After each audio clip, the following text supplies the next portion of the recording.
Dessa forma, eu gostaria de convidar o Roberto Maluf para continuar inspirando a gente aqui nessa tarde, né? Ele que é diretor de marketing e relações governamentais da BYD, Build Your Dreams. Ele também é diretor da Associação Brasileira de Veículos Elétricos e já foi diretor brasileiro do C40, iniciativa da Clayton Foundation, né? Ele vai falar com a gente sobre a nova forma de pensar as cidades e a questão da mobilidade. Obrigado, Roberto.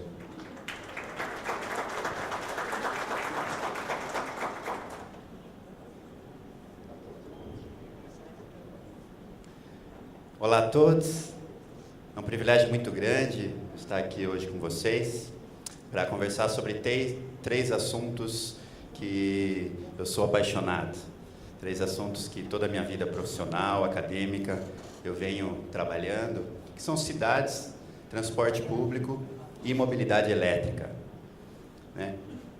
As cidades são basicamente, na minha opinião, as entidades mais importantes que a gente tem para todo tipo de política, né? A gente vive pelo menos há 7.000 anos nas cidades e a batalha do desenvolvimento sustentável certamente se passará nas cidades. Porque é nas cidades que a gente tem a maior parte do consumo de energia, produção de riqueza. Para você ter uma ideia, a última organização que eu trabalhei, a Rede C40, que reúne as 60 maiores cidades do mundo, então só essas cidades, com 5% da população mundial, representam 25% do PIB mundial. Então, se a gente reunir as 200 maiores cidades, a gente está falando de metade do PIB mundial. E acontece que os grandes desafios urbanos hoje, né, poluição, congestionamento, deslizamento de terras, enchentes, todos eles acontecem nas cidades. Então, nada mais natural que sejam os prefeitos aqueles que estejam tentando liderar a agenda. E, na prática, a gente vê isso. Com todas as dificuldades orçamentárias, de integração de políticas públicas, diferentes níveis de governo, diferentes setores da administração, quem está liderando a agenda de sustentabilidade hoje são os prefeitos. Os prefeitos são os grandes líderes. Isso a gente viu na Rio+20, a gente viu em Copenhague, viu em todos os eventos internacionais de negociação sobre o clima. Enquanto os governos federais conversam e não chegam a consensos, as cidades estão fazendo. Porque o prefeito está mais perto das pessoas. O prefeito não pode se esquivar. Estou aguardando outro país tomar iniciativa. Não. Se ele não resolver o problema do trânsito, da poluição, das enchentes, ele dificilmente consegue ficar no seu lugar por muito tempo. Eu trabalhei durante 10 anos com cidades, né, nesses últimos, diretamente com o governo local, com rede de cidades, e agora eu fui para o setor privado. Sabe, eu tinha uma frustração trabalhando nos últimos anos em ONGs e redes internacionais apoiando o poder público, de que a gente fazia muitos planos bons, fazia muitos estudos, e a gente não via muita coisa sendo entregue, né? E aí eu acabei vindo para o setor privado com uma empresa que tem o nome de Build Your Dream. Construa o seu sonho. Um sonho, um caso de extremo sucesso, de um pesquisador brilhante, que é um dos homens que mais patentes tem no mundo, que tinha 3 sonhos, há 20 anos atrás, de revolucionar a energia limpa, o mercado de baterias e armazenamento de energia e a mobilidade elétrica, e 20 anos depois, ele transformou numa das maiores empresas do mundo, somente produzindo tecnologias e coisas para um mundo mais limpo. E por que isso surgiu na China, o mercado onde as cidades estão mais poluídas do mundo? Por exemplo, eu moro em São Paulo. Se algum de vocês aqui também tem esse privilégio, né, de morar numa cidade maravilhosa. Mas eu trouxe esse gráfico feito pelo professor Paulo Saldiva, que mostra São Paulo com 28 microgramas de emissão de material particulado por metro cúbico, que é 4 vezes, 3 vezes e meia mais do que o que a Organização Mundial de Saúde diz. E Curitiba, minha cidade do coração, onde eu tenho família, que tem metade desse número. Morar em São Paulo hoje tira 3 anos e meio de vida de todos os paulistanos. somente com a emissão de material particulado que vem do diesel de ônibus e caminhão. O impacto disso na saúde pública de São Paulo, 246 milhões de reais. E quem paga? A saúde pública, o SUS. As filas, sem ninguém saber o que fazer, sem ter como lidar. E a OCDE prevê que em 2050, esse número vai subir 80% nas grandes cidades do mundo. Hoje, poluição é a terceira causa de morte. Em poucos anos ela vai ser a primeira. Em 2020, a poluição urbana vai matar mais gente. E as doenças recorrentes, ataque cardíaco, né, pulmonares, todas as doenças que são associadas, vai matar mais do que todas as outras juntas. E, infelizmente, a gente não vem conseguindo integrar as políticas públicas de mobilidade, de saúde pública, de habitação, de tal modo que essas externalidades sejam incorporadas. Não tem como a mobilidade ir lá fazer a política mais barata para ela e jogar a conta para a saúde pública. Assim como a política de habitação não deve simplesmente fazer casa de baixa densidade, Minha Casa Minha Vida, a 30 quilômetros do centro, onde não tem infraestrutura de saúde, de educação, de transportes. Por que essas políticas são tão difíceis de serem integradas? A gente sabe, né? Não é fácil, diferentes níveis de governo, diferentes políticas, mas tem cidade que conseguiu. Olha aqui Curitiba, 40 anos atrás, 30 anos atrás, ela se planejou, integrou o uso do solo, habitação, mobilidade, virou um case internacional, revolucionou o mundo com os corredores de ônibus rápido. E hoje dá um passo a mais com a introdução de ônibus elétricos, táxis elétricos e muitas outras ações. E basicamente, o que move essa frustração minha é: para quem a gente planeja nossas cidades? A gente planeja a política de mobilidade para os carros, para os pedestres, para os ciclistas. A gente sabe que os recursos são escassos, não dá para pagar tudo. Se investe numa obra aqui, a gente vai ficar sem dinheiro para fazer outra coisa. Então, como fazer para escolher essas prioridades? As prioridades que, de alguma maneira, possam responder a todos esses conflitos, né? Na minha opinião, fazer política é mediar interesses. Não é tomar decisão naquilo que eu acho ou que o outro acha, né? E a gente vê, por exemplo, o tema da equidade. Se tivesse mais 2 faixas ou uma faixa aqui para um corredor de ônibus, para o carro, não ia fazer diferença. Só que as 7 faixas aqui levam 7.000 pessoas. Uma faixa lá leva 45. Então, o ônibus não deveria ter 9 vezes mais espaço? É claro que o ônibus, e eu fui um grande defensor de corredores de ônibus, BRT, nos últimos 10 anos, Banco Mundial, BID, todas essas organizações trabalham com isso, mas a gente vê que tínhamos um problema, e era uma crítica legítima, que os nossos corredores de ônibus eram concentradores de poluição. E é verdade. O professor Paulo Saldiva tem um número incrível de São Paulo, catastrófico, no mínimo, de quase 5.000 mortes na região metropolitana, associadas a poluentes, sendo que a maioria são idosos que respiraram poluição 2 horas antes em algum corredor de tráfego e 2 horas ou 3 horas depois vieram a óbito.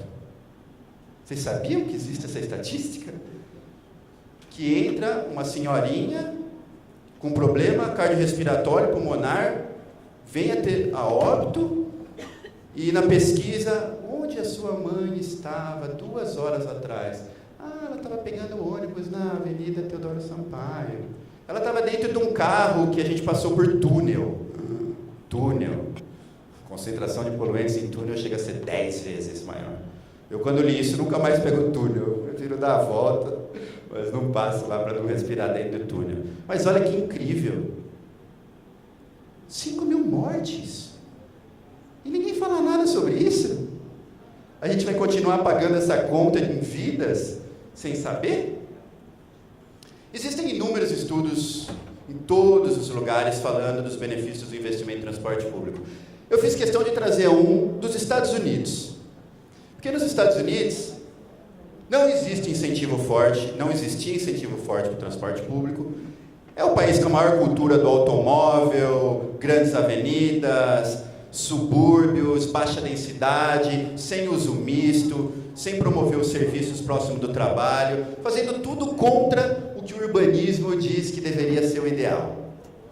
E mesmo nos Estados Unidos, o governo americano chegou a algumas conclusões de que não fazer nada, que é aquela primeira coluna, custa para um corredor de 20 quilômetros, que leva 35 mil passageiros por hora sentido, em 12 anos, 1.600.000.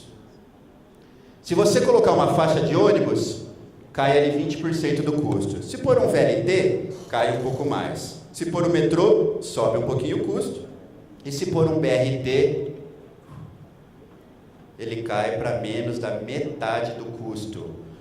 E qual é esse custo? É o custo da ineficiência.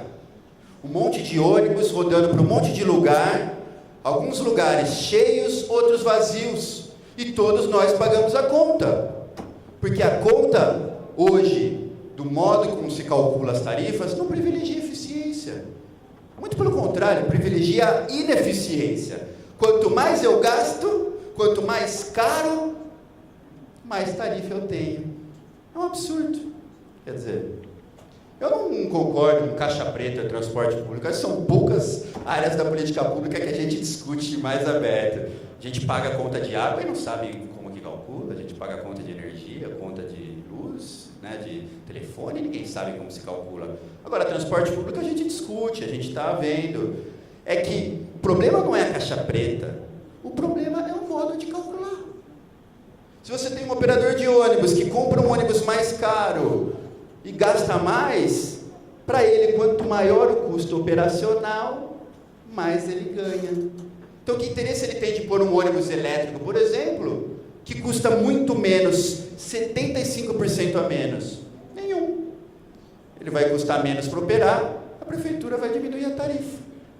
Para que ele quer diminuir a tarifa? Não quer. Muito pelo contrário, quer enfiar custo lá dentro, que as planilhas são difíceis de entender, para que isso suba.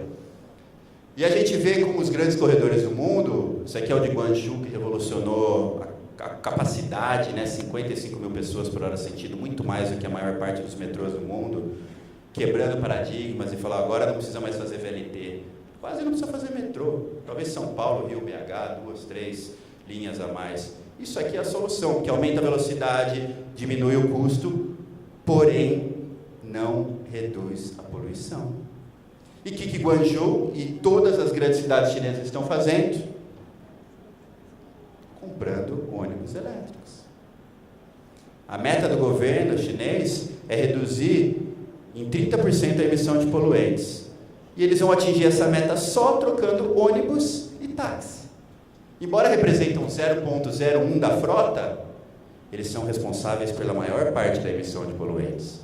Se a gente pegar material particulado, um estudo feito pelo Clean Air Initiative do Banco Mundial, mostra que ônibus e táxi representam 44% da emissão de material particulado.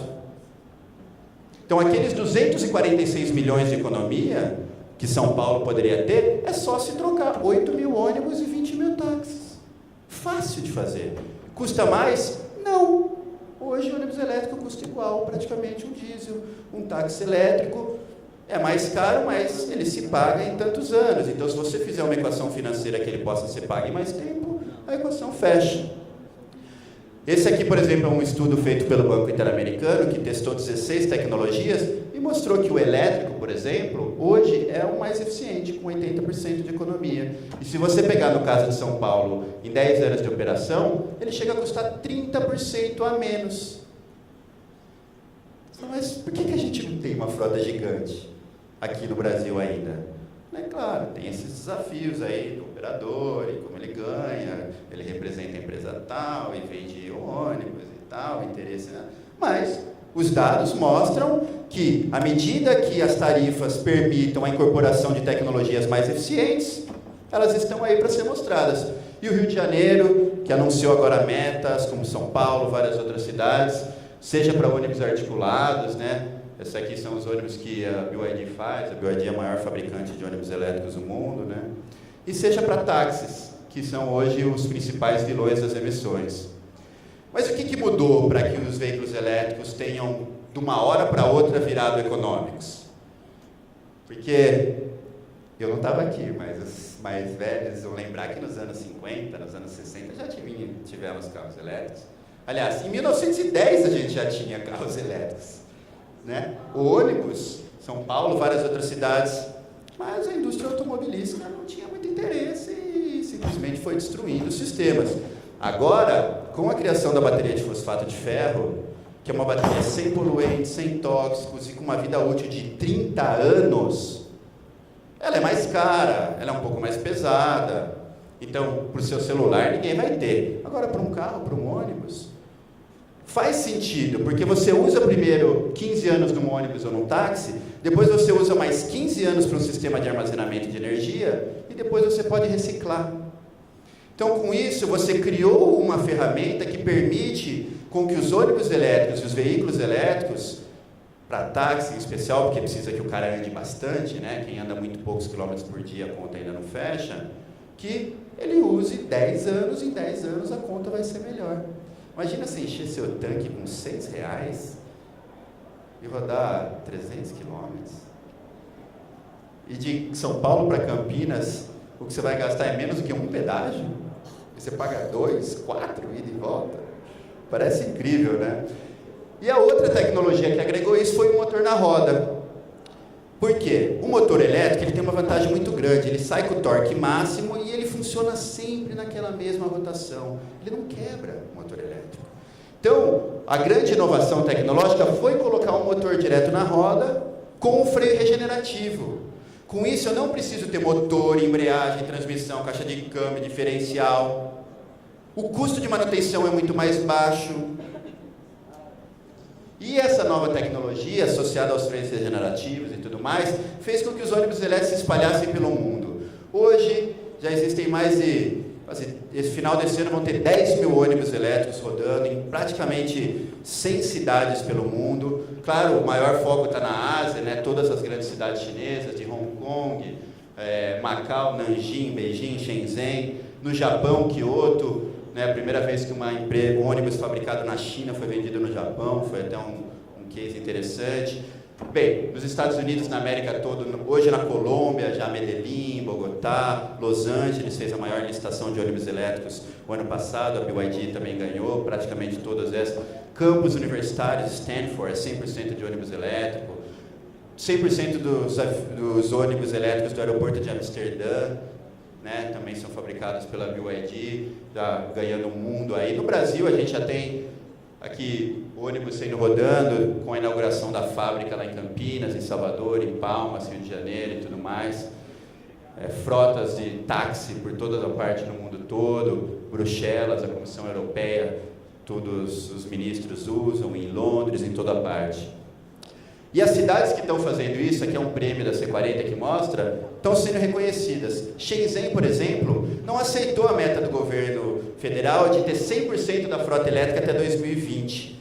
E quis por 2018 e hoje em 2015 já está com 50% da frota elétrica, ônibus e táxi. Shenzhen saiu da lista das 10 cidades mais poluídas da China só com a troca disso, reduziu 30% da emissão de poluentes. E vai sair da lista das 50 mais poluídas da China só trocando táxis e ônibus. E Bogotá, que foi a grande ganhadora também em 2013, por todo o seu histórico aí de transporte público, BRT, foi a primeira a ter uma frota de táxi elétrico grande também na América Latina. A gente está lá, junto com a BYD, com os ônibus elétricos e táxis. E o nosso chairman, nosso fundador, que ganhou aí um prêmio da ONU como a vida que mais contribuiu para a energia limpa na última década, por toda a sua contribuição. Então, o sonho do Chairman Wang, há 20 anos atrás, de revolucionar o mundo com as 3 tecnologias, está caminhando. O meu sonho de transformar a mobilidade elétrica na América Latina também está avançando. Há uma semana, 20 prefeitos das cidades latino-americanas assinaram um compromisso em Buenos Aires de uso de ônibus elétricos.